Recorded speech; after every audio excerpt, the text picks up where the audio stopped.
Hello दोस्तों, अब है यार। बहुत सारे व्यूअर ने मेरे कमेंट किए थे कि ज्वाइनिंग लेटर के साथ जो जो डॉक्यूमेंट्स आता है तो उसका कैसे उसको फिलअप करना है। तो मैं जैसे किया हूँ मैं आपके साथ शेयर करता हूँ उसको कि कैसे कैसे मैंने बनवाया हूँ। तो ये मेरा ज्वाइनिंग लेटर है जो कि पुराना वाला ही है, जो लॉकडाउन के पहले आया था। ठीक है, इसमें जो जो सारा पॉइंट है तो पिछले ज्वाइनिंग लेटर वाले वीडियो में आपको डिस्कस कर दिया हूँ। ठीक है, मेनली इसमें आपसे डिस्कस करना है ये 17 नंबर पॉइंट, जो डॉक्यूमेंट्स कैसे कैसे प्रिपेयर किया जाएगा और कहाँ कहाँ से मैं प्रिपेयर किया हूँ।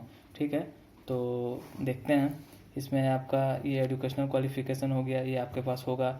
ये कास्ट सर्टिफिकेट हो गया, जनरल, ओबीसी, एससी, एसटी, ये भी आपके पास होगा। यहाँ पर हो गया आपका सभी प्रकार का बुलावा एडमिट कार्ड जो रेलवे आपको दिया था, ये भी आपके पास होगा। संबंधित प्रमाण प्रति 5-5 फ़ोटो, ये आपको अटेस्टेड फ़ोटो कॉपी लेके जाना है आपके पास। 5-5 कॉपी ये भी होगा आपके पास। हाल में ही खींचा पासपोर्ट साइज फ़ोटो 12, ये भी होगा आपके पास। ये आपका दिव्यांगता प्रमाण पत्र अगर लागू हो तो। अब चलते हैं हम लोग जो मेन डॉक्यूमेंट्स है जो रेलवे द्वारा भेजा गया था ज्वाइनिंग लेटर के साथ। तो ये आ गया आपका 14 नंबर में जो परफॉर्मा था एग्रीमेंट का परफॉर्मा, वो मैं आपको दिखाता हूँ। ये है एग्रीमेंट का परफॉर्मा, 100 रुपीज़ के स्टाम्प पेपर पर आपको इसको टाइप कराना था। ये जो मटेरियल है जो टाइप कराना था, ये आपका रेलवे के ज्वाइनिंग लेटर के साथ डिस्पैच किया गया था एक A4 साइज पेपर पर। तो उसी मटेरियल को आपको इसमें हूबहू वही इसको प्रिंट करा लेना था। ये देखिए प्रिंट कराया हुआ है। ठीक है, सारा मटेरियल आपको वहाँ दिया हुआ है, तो कोई टेंशन वाली बात नहीं है इसमें। ठीक है, ये हो गया। अब चलते हैं इसको प्रिंट कराने के बाद ये जो भी ये पर्टिकुलर्स है आपका वहाँ पर फिलअप कर देना है। बस यहाँ समझना ये है आपको, जिस डेट में आप बनाओगे, जैसे मैं 21/3/20 को बनाया हूँ तो मैं यहाँ पर फिलअप करूँगा 21st day of March by मेरा नाम। ठीक है, यहाँ पर ये एक्स्ट्रा एक बॉक्स आ गया है तो इसको नेगलेक्ट किया जाएगा। ठीक है, उसके बाद सारा कुछ ये कर देने के बाद अब मेन समझने का चीज़ है ये विटनेस फॉर ट्रेनिंग। ठीक है, तो विटनेस फॉर ट्रेनिंग मैं हूँ तो मेरा यहाँ सिग्नेचर और नाम हो जाएगा। इसके बाद मेरा जो विटनेस मतलब कि मैं हूँ फिजिकली रूप में एग्जिस्ट करता हूँ, उसका 2 विटनेस चाहिए। तो एक यहाँ पर नेम, सिग्नेचर और डेजिग्नेशन कोई भी हो सकते हैं, XYZ कोई किसी से भी आप करा सकते हो, ये हो गया।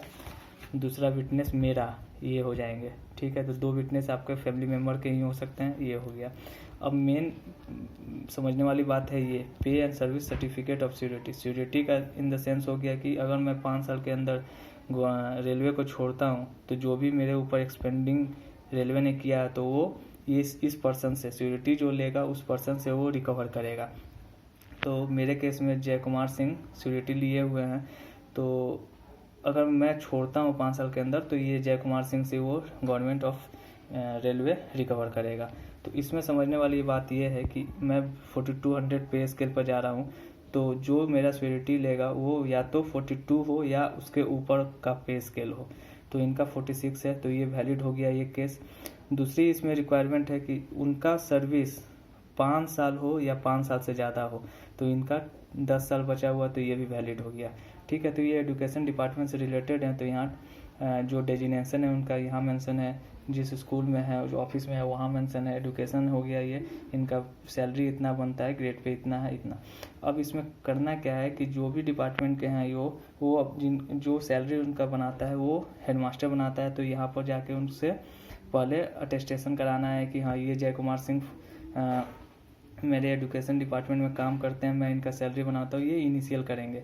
इनिशियल करने के बाद ये जाएगा जो इनका हेड ऑफ डिपार्टमेंट होगा, एजुकेशन डिपार्टमेंट का DPO होता है शायद, तो वो यहाँ पर ये साइन करेंगे, मोर करेंगे, क्या टेस्ट करेंगे, ये करेंगे इनके बिहाफ पे। ठीक है, और ये करेंगे इनके बिहाफ पर। तो ये सारा कुछ उन लोगों को पता होता है, सारा कुछ ये लोग कर लेते हैं, तो इसमें घबराने की कोई बात नहीं है। ये चीज़ हो गया, ये सिक्योरिटी हो गया। तो जो सिक्योरिटी लिए है वो यहाँ पर मेंशन करेंगे सारा कुछ अपना पर्टिकुलर्स। ठीक है, जब सिक्योरिटी हो गया, अब यहाँ पर 2 सेक्शन है, विटनेस फॉर सिक्योरिटी। जिस तरह ट्रेनिंग का सिक्योरिटी लिया गया था उसी तरह विटनेस का सिक्योरिटी लिया जाएगा। तो सिक्योरिटी जय कुमार सिंह दिए हैं, तो जय कुमार सिंह हैं, ये दो व्यक्ति उनको अटेस्ट करेंगे। तो यहाँ पर उनका श्योरिटी, मतलब कि जय कुमार सिंह को ये जानते हैं और ये भी जानते हैं, तो ये भी कोई हो सकते हैं, इनके फ्रेंड रिलेटिव कोई भी हो सकते हैं जो इनको जानता हो। तो ये बस जितना डॉक्यूमेंट्स आया है उसमें से सबसे समझने वाली बात यही है, श्योरिटी। तो ये आपका हो गया, इसमें कोई दिक्कत नहीं होनी चाहिए, ठीक है, सारा कुछ क्लियर है। अब चलते हैं, अब दूसरा पर्टिकुलर्स था यहाँ पे, शपथ पत्र लाना है साथ में। तो शपथ पत्र क्या था कि जो भी डॉक्यूमेंट्स हम रेलवे को दे रहे हैं वो डॉक्यूमेंट्स मेरे बिहाफ में सही है, ओरिजिनल है। अगर कुछ भी गलत पाया जाता है तो बिना मुझे इंटीमेट किए हुए मुझे टर्मिनेट किया जा सकता है। तो ये किसी भी 10 रुपया, 20 रुपये या 100 रुपये किसी भी स्टाम्प पेपर पर आप बनवा सकते हो, कोई वैसा मेंशन नहीं था। तो इसमें बस पर्टिकुलर वही है, शपथ पत्र, ये जानते होंगे नोटरी वाले, सारा कुछ।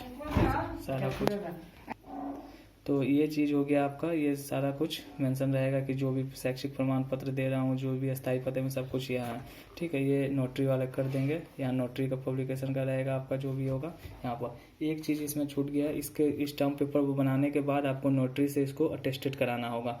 तो वो कोर्ट, किसी भी कोर्ट में जाओगे आप तो वो कर देगा, इसमें कोई बड़ी बात नहीं है। तो ये हो गया, ये शपथ पत्र का भी हो गया आपके पास, ठीक है।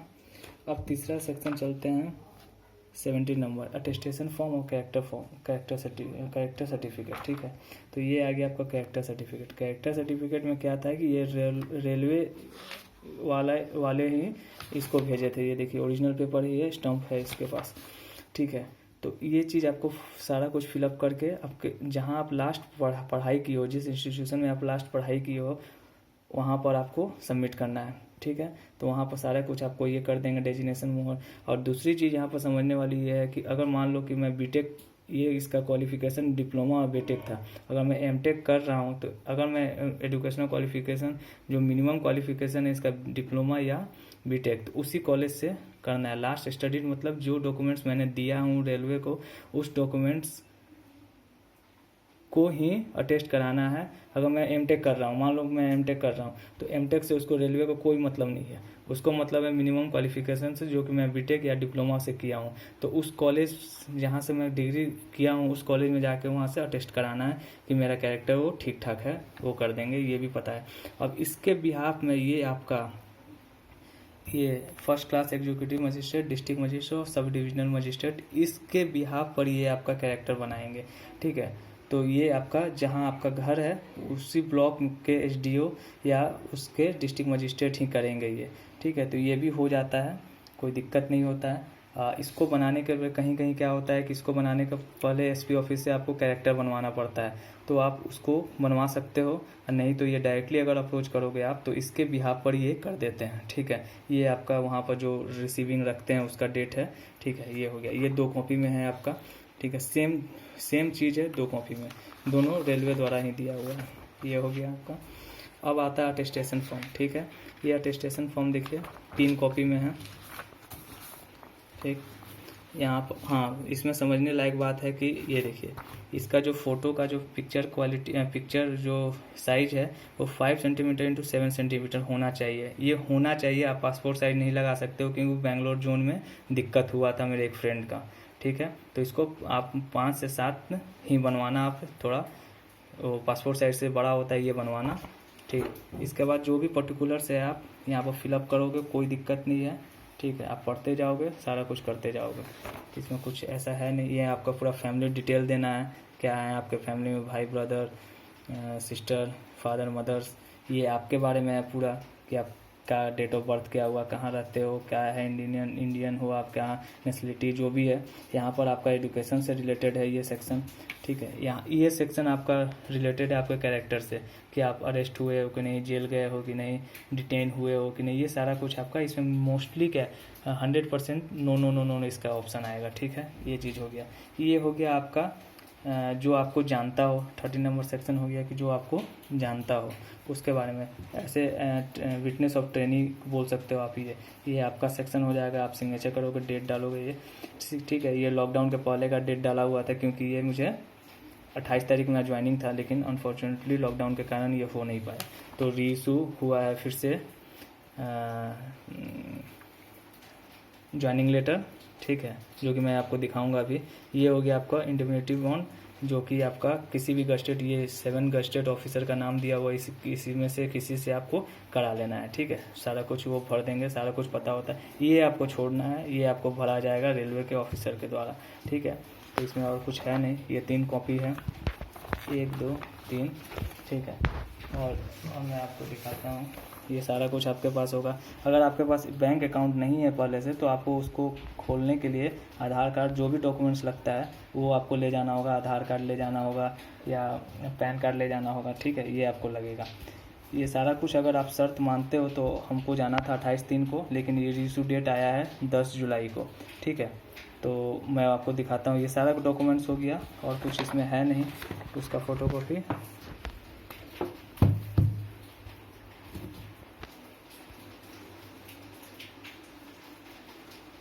ये देखिए, ये मेल आया था, ये मेल आया है। ठीक है, ये ज्वाइनिंग लेटर का रीइशू डेट दिया हुआ है आपको 30/5 के माध्यम से, दिनांक 10/7/2020 को प्रातः 10 बजे जाना है। ये स्कैन कॉपी है, रेलवे के द्वारा भेजा गया है। सारा अपना पर्टिकुलर जो इसमें लिखा हुआ है, जो इसमें आया हुआ है सेम वही है। ये रूल्स रेगुलेशन हटा के सिर्फ यहाँ पर मेंशन कर दिया गया है कि विषय, आप इसको देख सकते हो। ठीक है, आप इसको अगर पढ़ना चाहो तो आप पढ़ सकते हो। ऐसा कुछ है नहीं, बस। ठीक है, ये 22 तारीख के डेट में आया था। तो होप ये मेरे ख्याल से मैं सॉर्ट आउट करने का कोशिश किया हूँ आपका सारा डाउट। ठीक है, अगर आपको और कुछ डाउट हो तो आप मुझे कमेंट सेक्शन में कांटेक्ट कर सकते हो। ठीक है, और तो कुछ खास नहीं है। अगर कुछ भी डाउट हुआ तो आप कमेंट सेक्शन में करना।